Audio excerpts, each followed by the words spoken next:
मुलांनो, आज आपण बघणार आहोत इतिहासाचा 11वा धडा, समतेचा लढा. आधुनिक भारताच्या वाटचालीत राजकीय स्वातंत्र्याचा लढा महत्वाचा होता. आपण मागचा 10वा धडा बघितलेला की सशस्त्र क्रांतिकारी चळवळ आणि त्या चळवळीद्वारे आपण स्वातंत्र्याच्या दिशेने वाटचाल ही सुरू केलेली होती. हा लढा मानवमुक्तीच्या व्यापक तत्वज्ञानावर आधारलेला होता. त्यामुळे या लढ्याच्या ओघात राजकीय पारतंत्र्याबरोबरच सरंजामशाही, सामाजिक विषमता, आर्थिक शोषण यासारख्या गोष्टींनाही विरोध होऊ लागला. स्वातंत्र्याप्रमाणेच समतेचे तत्वही फार महत्वाचे होते. स्वातंत्र्यपूर्व भारताची समाज व्यवस्था ही जाती व्यवस्थेवर आधारली होती. त्याचबरोबर स्त्रियांना सुद्धा हीनतेची वागणूक ही दिली जात होती आणि त्यामुळेच स्वातंत्र्याप्रमाणेच समतेचे तत्वही फार महत्वाचे होते. त्या दृष्टीने शेतकरी, कामगार, स्त्रिया, दलित इत्यादी समाज घटकांनी उभारलेल्या चळवळी आणि समतेला महत्व देणारा समाजवादाचा प्रवाह याचे योगदान मोलाचे ठरले.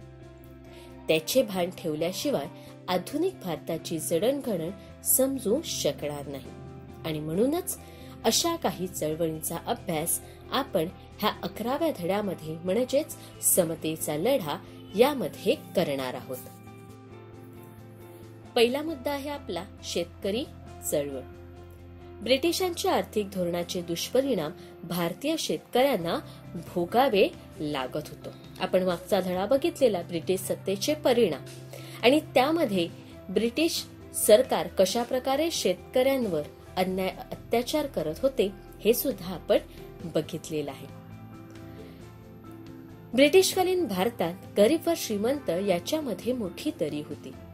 सावकार, जमीनदार हा शोषण करणारा वर्ग होता आणि ह्या जमीनदार, सावकार यांना ब्रिटिश सरकार संरक्षण देत असे आणि त्यामुळेच हे जमीनदार, सावकार शेतकऱ्यांवर मोठ्या प्रमाणावर अन्याय आणि अत्याचार हे करत होते.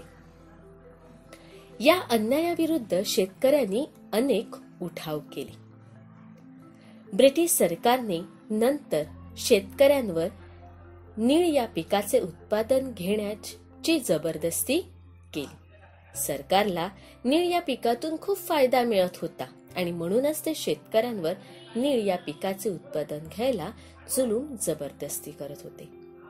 पण शेतकऱ्यांना ह्या पिकातून कोणत्याही प्रकारचा फायदा मिळत नव्हता आणि सरकार ज्या दराने ते पीक खरेदी करतील त्या दरामध्ये त्यांना ते विकावे लागत होते आणि म्हणूनच शेतकऱ्यांकडून नीळ या पिकाचे उत्पादन न घेण्याचे ठरविण्यात आले. बंगालमधील शेतकऱ्यांनी नीळ उत्पादनाच्या सक्तीविरुद्ध कृषी संघटना स्थापून उठाव केला. दीनबंधू मित्र यांच्या नीलदर्पण या नाटकाने नीळ उत्पादक शेतकऱ्यांची हलाखीची स्थिती सर्व समाजाच्या नजरेस आणून दिली. 1875 साली महाराष्ट्रातील शेतकऱ्यांनी जमीनदार व सावकार यांच्या अत्याचाराविरुद्ध मोठा उठाव केला.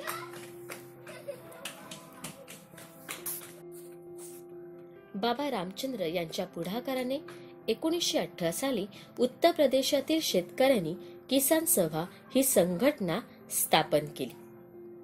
या संघटनेच्या माध्यमातून संपूर्ण देशातील शेतकऱ्यांना त्यांचे हक्क मिळावेत यासाठी प्रयत्न केले गेले. त्यासाठी ते ब्रिटिश सरकारपर्यंत पोचवावा व शेतकऱ्यांना त्यांचे हक्क मिळावेत हा त्या मागचा हेतू होता. केरळमध्ये मोपला शेतकऱ्यांनी मोठा उठाव केला, पण हा उठाव ब्रिटिश सरकारने चिरडून टाकला. 1936 साली प्राध्यापक एन.जी. रंगा यांच्या पुढाकाराने अखिल भारतीय किसान सभा स्थापन झाली.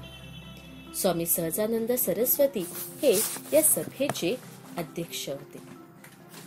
या सभेने शेतकऱ्यांच्या हक्काचा जाहीरनामा राष्ट्रीय सभेला सादर केला 1936 साली महाराष्ट्रातील ग्रामीण भागात फैजपूर येथे राष्ट्रीय सभेचे अधिवेशन भरले। या अधिवेशनास हजारो शेतकरी उपस्थित होते। 1938 साली पूर्व खानदेशात अतिवृष्टी होऊन पीक बुडाले। शेतकऱ्यांची पिकेच बुडाल्यामुळे ते शेतसारा कुठून भरणार, अशी शेतकऱ्यांची स्थिती हलाखीची झाली। शेतसारा माफ करून घेण्यासाठी साने गुरुजींनी जागोजागी सभा मिरवणुका घेतल्या, कलेक्टर कचेरीवर मोर्चे काढले। इंग्रजांच्या जुलूम जबरदस्ती अन्यायाला कंटाळलेल्या शेतकऱ्यांनी 1942च्या क्रांतिकार पर्वात मोठ्या संख्येने सहभागी झाले। साने गुरुजी अतिशय संवेदनशील होते। त्यांच्या आजूबाजूला होणारे शोषण, अन्याय याला त्यांचा विरोध होता। साने गुरुजींनी किसान कामगारांची एकजूट बांधली। धुळे अमरनेर ही कामगार संघटनांची प्रबळ केंद्रे बनवण्याचा त्यांनी प्रयत्न केला होता। अमळनेरच्या गिरणी कामगार युनियनचे ते अध्यक्ष होते। पंढरपूरच्या विठ्ठल मंदिरामध्ये दलितांना प्रवेश हा दिला जात नसे। दलितांसाठी मंदिर खुले करावे यासाठी त्यांनी पंढरपूर येथे आमरण उपोषण केले होते। पुढचा मुद्दा आपला तो म्हणजेच कामगार संघटन। 19व्या शतकाच्या उत्तरार्धात भारतामध्ये कापड गिरण्या, रेल्वे कंपन्या यासारख्या उद्योगांची सुरुवात झाली होती। भारतात खऱ्या अर्थाने उद्योगाची सुरुवात 1853 मध्ये मुंबईतील कापड गिरणीने झाली। त्यानंतर रिक्षी येथे 1855 मध्ये तागाची गिरणी सुरू झाली। 1907 मध्ये जमशेदपूरचा पोलाद कारखाना सुरू झाला। त्यामुळे कामगार वर्ग मोठ्या प्रमाणावर उदयाला आला नव्हता। तरीही या काळात कामगारांचे प्रश्न सोडवण्यासाठी शशीपत बॅनर्जी, नारायण मेघाजी लोखंडे यांनी स्थानिक पातळीवर कामगारांचे संघटन केले। लोखंडे यांचे कामगारविषयक कार्य एवढे मोलाचे होते की त्याचे वर्णन भारतीय कामगार चळवळीचे जनक म्हणून केले जाते। 10 जून 1890 पासून कामगारांना रविवारची जी साप्ताहिक सुट्टी मिळू लागलेली आहे त्याचे संपूर्ण श्रेय हे नारायण मेघाजी लोखंडे यांनाच दिले जाते। त्यांनी बॉम्बे मिल हँड्स असोसिएशन ही गिरणी कामगारांची संघटना 1890 मध्ये स्थापन केली। ही कामगार संघटना भारतातील संघटित चळवळीची सुरुवात मानली जाते। ते महात्मा फुले यांनी स्थापन केलेल्या सत्यशोधक समाजाच्या मुंबई शाखेचे अध्यक्षही होते। 1897 मध्ये प्लेगच्या आजाराने नारायण मेघाजी लोखंडे यांचे निधन झाले। एका बाजूला कामगार वर्ग उदयाला येत असतानाच आसाममध्ये चहाच्या मळ्यातील कामगारांच्या दारुण अवस्थेविरुद्ध आंदोलन करण्यात आले। 1899 मध्ये ग्रेट इंडियन पेनिसुलर म्हणजेच GIP रेल्वेच्या कामगारांनी आपल्या मागण्यांसाठी संप पुकारला। वंगभंग आंदोलनाच्या काळात स्वदेशीला पाठिंबा देण्यासाठी कामगारांनी वेळोवेळी संप केले। पहिल्या महायुद्धानंतर भारतात औद्योगिकरणामुळे कामगार वर्गाची वाढ झाली। तेव्हा मात्र राष्ट्रव्यापी कामगार संघटनेची आवश्यकता भासू लागली। या गरजेतूनच 1920 साली ऑल इंडिया ट्रेड युनियन काँग्रेसची म्हणजेच आयटकची स्थापना करण्यात आली। नामा जोशी यांचा आयटकच्या कार्यात मोठा वाटा होता। लाला लजपतराय हे आयटकच्या पहिल्या अधिवेशनाचे अध्यक्ष होते।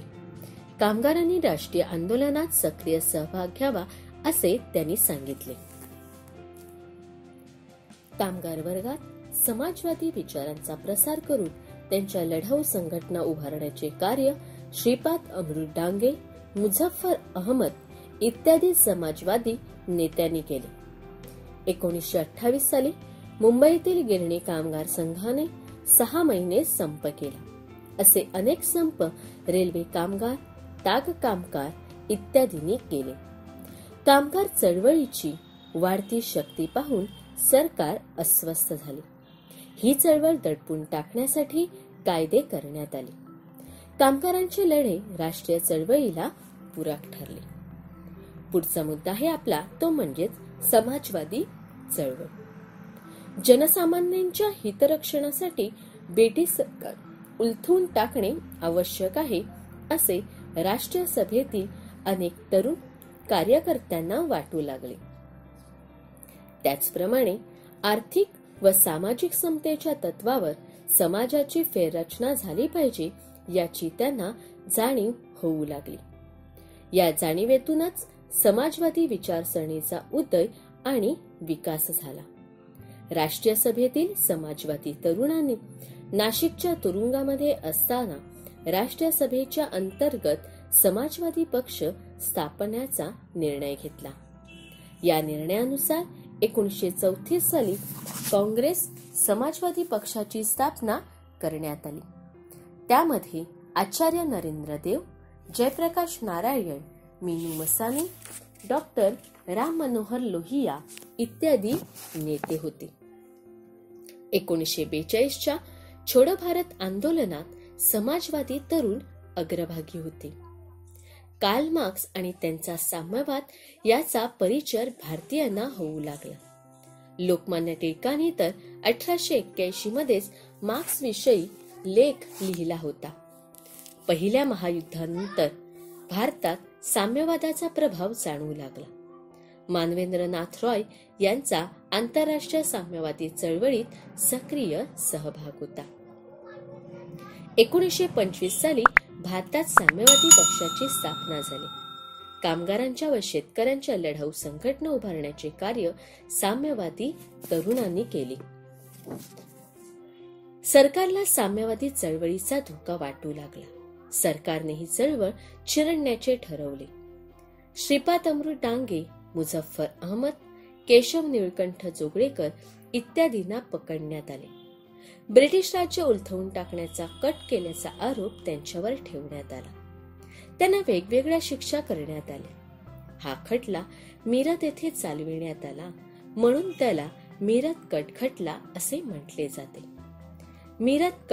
मीरत खटल्यानंतरही कामगार चळवळीवर साम्यवादाचा प्रभाव कायम राहिला. आपला पुढचा मुद्दा आहे तो म्हणजेच स्त्रियांची चळवळ. भारतीय समाजव्यवस्थेत स्त्रियांना दुय्यम स्थान होते. भारतीय समाजव्यवस्था ही पुरुषप्रधान व्यवस्था होती आणि या समाजव्यवस्थेमध्ये अनेक दुष्ट चालीरीती होत्या. जसं पडदा पद्धत, हुंडा पद्धत, सतीची चाल, बालविवाह आणि या दृष्ट चालीरीतींमुळे त्यांच्यावर मोठ्या प्रमाणावर अन्याय होत असे. परंतु आधुनिक युगात या विरुद्ध जागृती होऊ लागली. स्त्रियांची स्थिती सुधारली पाहिजे असे काही पुरुष सुधारकांना वाटत होते. त्यामुळे स्त्रीविषयक सुधारणांसाठी काही पुरुष सुधारकांनी पुढाकार घेतला. त्यामध्ये राजा राममोहन रॉय, गोपाळ हरी देशमुख, महात्मा फुले, महादेव गोविंद रानडे, गो क आगरकर, महर्षी धोंडो केशव कर्वे या सुधारकांनी स्त्रियांवरील अत्याचाराला वाचा फोडली. त्यांनी स्त्री शिक्षणासाठी सुद्धा प्रयत्न केले. काळाच्या योगात स्त्रियांचे नेतृत्व पुढे येऊ लागले. त्यांच्या स्वतंत्र संस्था संघटनाही स्थापन होऊ लागल्या. पंडिता रमाबाई यांनी 1882 साली आर्य महिला समाजाची स्थापना केली. तर मार्च 1889 मध्ये त्यांनी 2 विद्यार्थिनींना घेऊन शारदा सदन ही संस्था स्थापन केली. तसेच रमाबाई रानडे यांनी स्थापन केलेली सेवा सदन संस्था ही त्यांची उदाहरणे आहेत. ह्या ज्या काही संस्था होत्या भारतीय महिलांनी सुरू केलेल्या, ह्या स्थानिक स्वरूपाच्या म्हणजेच त्या त्या प्रदेशापुरता काम करणाऱ्या होत्या. पण पुढे जाऊन भारत महिला परिषद 1904 साली ही संस्था स्थापन झाली. 1927 साली ऑल इंडिया वुमेन्स कॉन्फरन्स या संस्थांचीही स्थापना झाली. त्यामुळे हे संस्थापक कार्य राष्ट्रीय पातळीपर्यंत जाऊन पोहोचले. वारसा हक्क, मतदानाचा हक्क इत्यादी प्रश्नांबाबत या संघटनांच्या माध्यमातून स्त्रिया संघर्ष करू लागल्या. रखमाबाई जनार्दन सावे या भारताला वैद्यकीय सेवा देणाऱ्या पहिल्या स्त्री डॉक्टर. त्यांनी स्त्रियांसाठी आरोग्यविषयक व्याख्यानमाला चालवल्या. स्त्रियांच्या आरोग्याची काळजी त्यांनी कशी घ्यावी, आरोग्य कसे राखावे याविषयी त्यांनी माहिती देणारी व्याख्याने दिली. तसेच राजकोट येथे त्यांनी रेड क्रॉस सोसायटीची शाखा उघडली. 20व्या शतकात सार्वजनिक जीवनात स्त्रियांचा सहभाग वाढू लागला. राष्ट्र चळवळीत व क्रांतिकार्यात स्त्रियांचा मोलाचा सहभाग होता. 1935च्या कायद्यानंतर प्रांतिक मंत्रिमंडळामध्येही स्त्रियांचा समावेश झाला. स्त्रियांना समानतेची वागणूक देण्याची गरज आहे हे भारतीय नेते व समाजसुधारक यांच्या लक्षात आले. स्वातंत्र्यप्राप्तीनंतर भारतीय संविधानात स्त्री पुरुष समतेचे तत्व स्पष्टपणे नमूद करण्यात आले आहे.